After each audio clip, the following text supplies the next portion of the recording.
ndihmë dhe falje kërkojmë.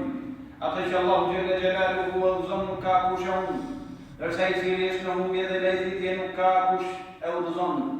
Dëshmoj dhe deklaroj se nuk ka ata adhuruar tjetër me drejtë veç Allahu, një i vetëm dhe i pashok.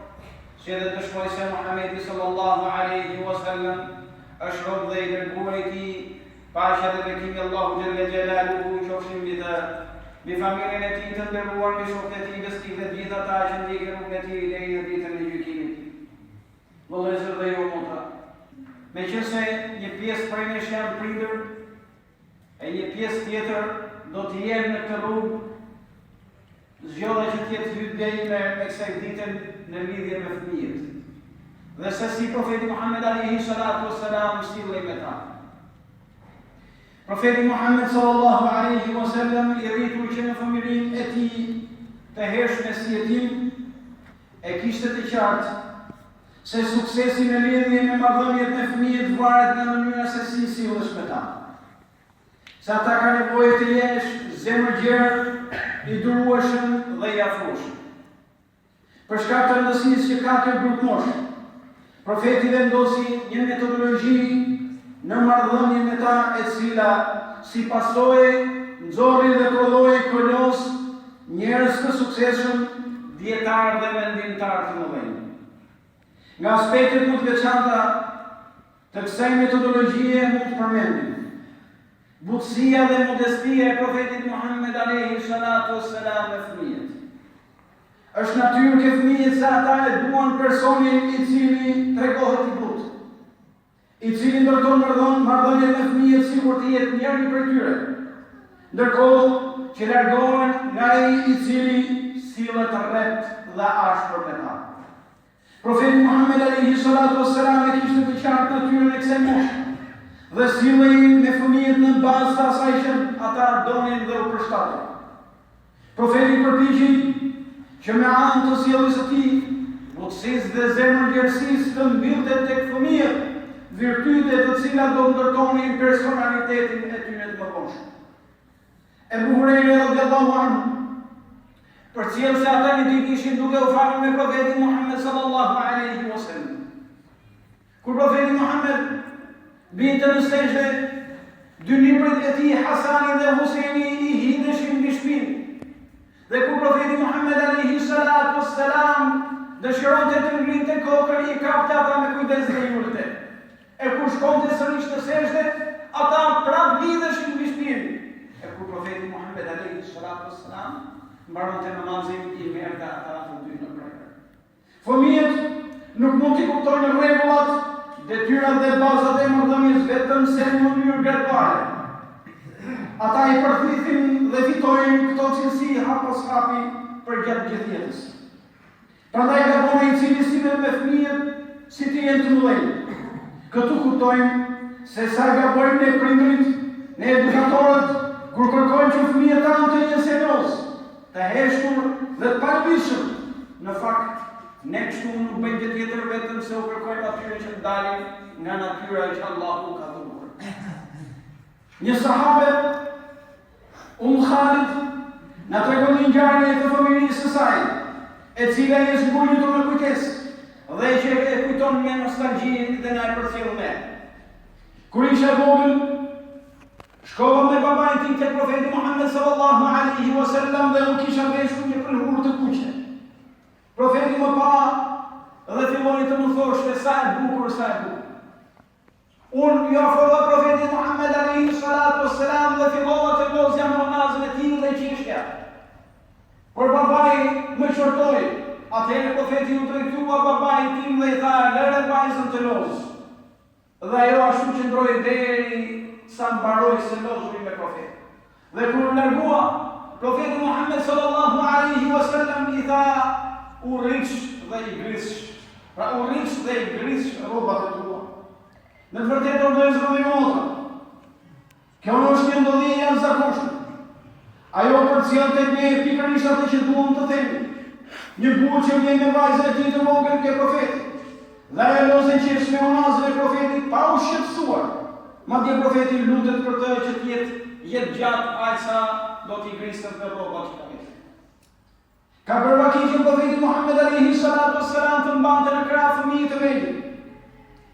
cilët kanë urinuar më dje në rrobat e profetit, e megjithatë ai me zemrën mirësinë që kishte, nuk ka bërë gjë tjetër vetëm se ka kërkuar ujë për ta spërkatur apo pastruar vendin ku ka urinuar i vogël.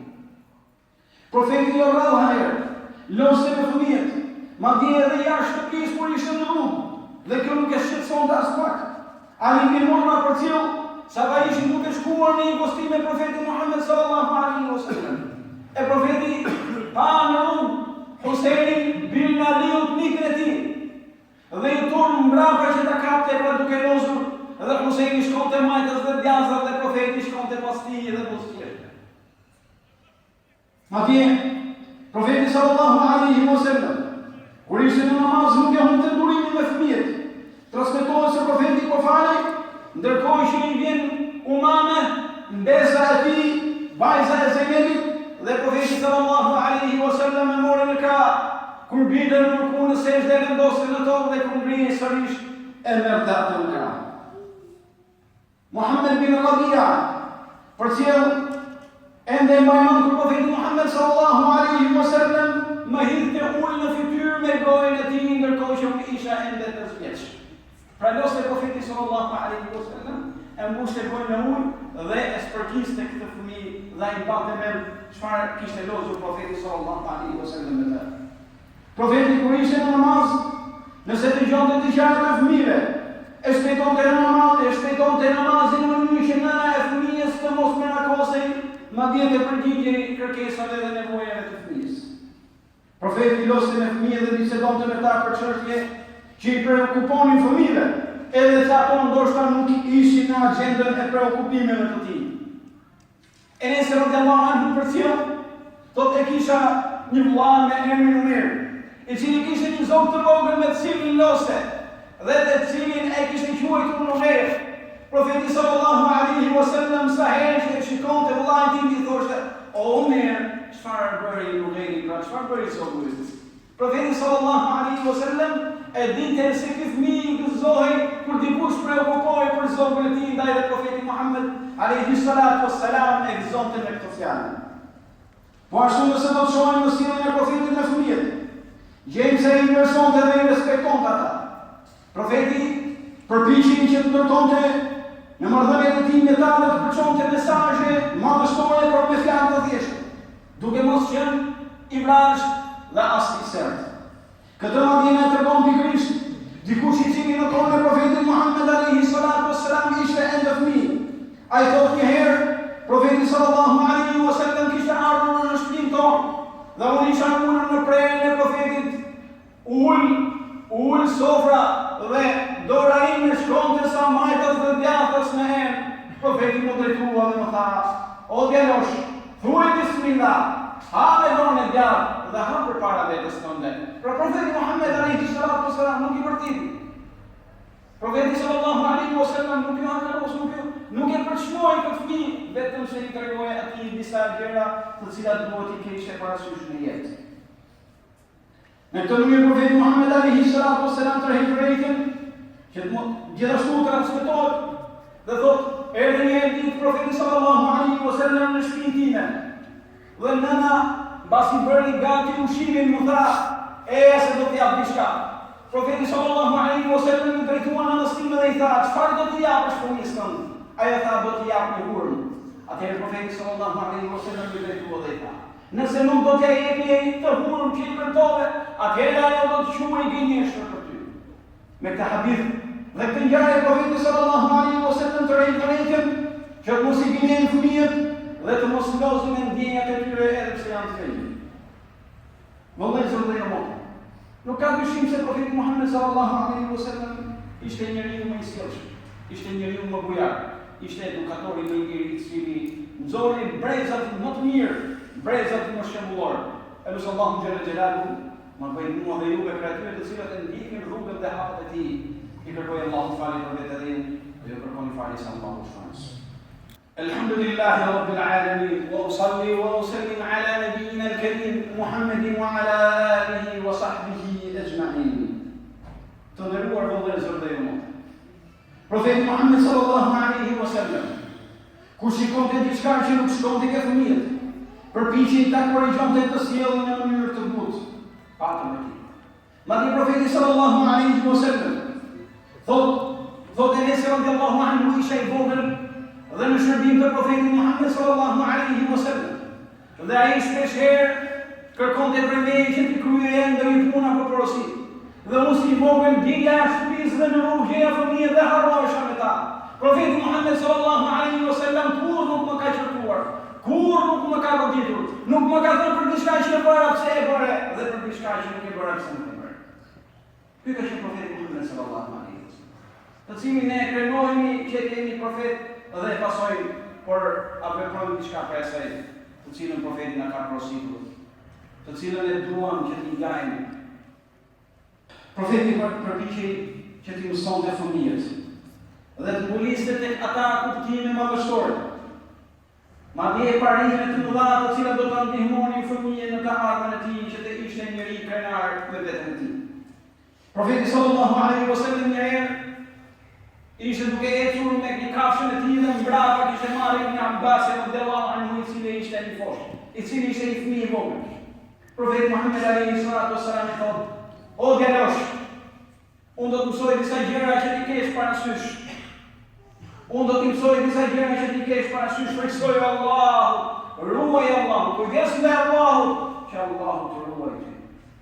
Pra profeti sallallahu alaihi wasallam i drejtoi fëmijëve dhe i mësonte ata me fjalë të thjeshta, të qarta, por me mesazhe madhështore të cilat do të mbulisnin tek ata besimin te Allahu te vërtetë. Po ashtu Ibn Abbas radhiyallahu anhu tregon se një tjetër profeti Muhammed sallallahu alaihi wasallam i drejtoi dhe i thotë: "O djalosh, a di se cila është drejta e njerëzve ndaj Allahut dhe cila është drejta e Allahut ndaj njerëzve?" I tha: "Allahu me dërguari i tij." Atëherë profeti Muhammed sallallahu alaihi wasallam i thotë: "E drejta e njerëzve ndaj Allahut është që ta adhurojnë atë një vetëm pa shok, ndërsa e drejta e Allahut ndaj njerëzve është që mos dënoj askënd i cili adhuron atë një të vetëm pa shok." Këto mesazhe mësonte profeti Muhammed sallallahu alaihi wasallam fëmijëve, në mënyrë që ata të rriteshin njerëz krenar, të mos ishin vetëm se robët e Allahut xhalla xhelaluhu dhe larg çdo robërie ndaj krijesave. Profeti sallallahu alaihi wasallam u kujdes në maksimum për të drejtat e fëmijëve. Ai u përpoq që në shoqërinë islame fëmijët të vinë si pasojë e martesave të ndryshme dhe jo jashtyre, duke i ruajtur ata nga pasojat e rënda që prodhon një gjë të tillë. Profeti Muhammed alaihi salatu wassalam urdhëroi që fëmijët të kishin statusin që meritojnë në trashëgimi dhe pronësi, nxiti për kujdes ndaj jetimëve, duke thënë: "Unë dhe kujdestari i jetimit do të jemi në xhenet kështu", dhe bashkoi gishtin tregues dhe gishtin e tij të mes. Vëllezër dhe imam, nuk ka dyshim se profeti Muhammed sallallahu alaihi wasallam ka qenë për ne shembulli më i mirë. Por ajo që kërkohet për ne është sa do ta pasojmë profetin Muhammed sallallahu alaihi wasallam.